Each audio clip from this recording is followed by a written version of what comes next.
중국과 일본의 외교 갈등이 악화일로로 치닫고 있는 가운데 중국이 미국을 향해서도 비난의 목소리를 높이고 있습니다.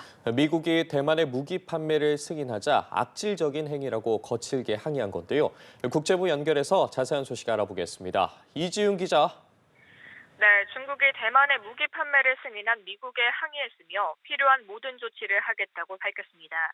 어제 중국은 최근 미국이 대만을 상대로 한 3억 3천만 달러, 우리 돈으로 4,800억 원 규모의 전투기 부품 판매 계약을 승인한 것과 관련해 이 같은 입장을 냈는데요.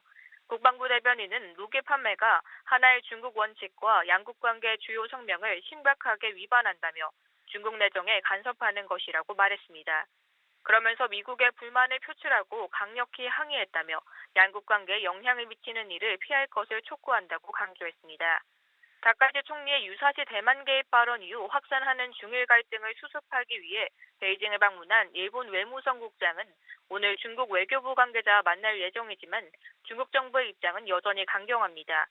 다카이치 총리가 이번 주 남아프리카 공화국에서 열리는 G20 정상회의에서 리창 총리와 만날 수 있다는 전망도 있지만 이 역시 중국 측에선 회동 계획이 없다고 미리 선을 그었습니다.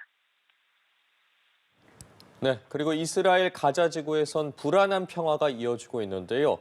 이런 가운데 유엔 안전보장이사회가 미국의 가자 지구 평화 구상을 지지하는 결의안을 가결했다고요. 네, 유엔 안전보장이사회가 트럼프 대통령의 가자지구 평화 구상을 지지하는 결의안을 가결했습니다.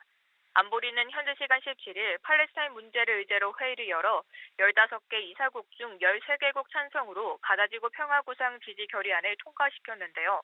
트럼프 대통령의 구상은 휴전 합의 후속 조치와 가자지구 내 다국 접근 주둔 계획 등의 내용을 담고 있습니다.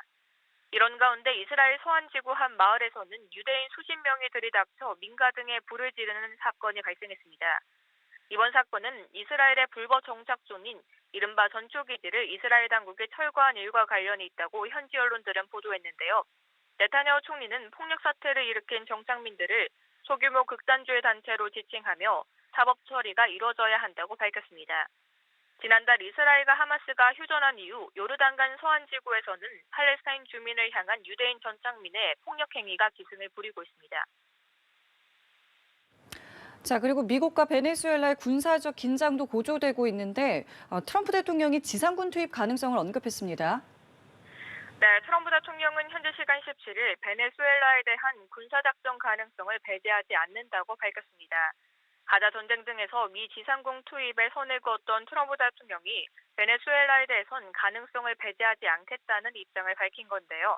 트럼프 대통령의 발언 직접 들어보시겠습니다.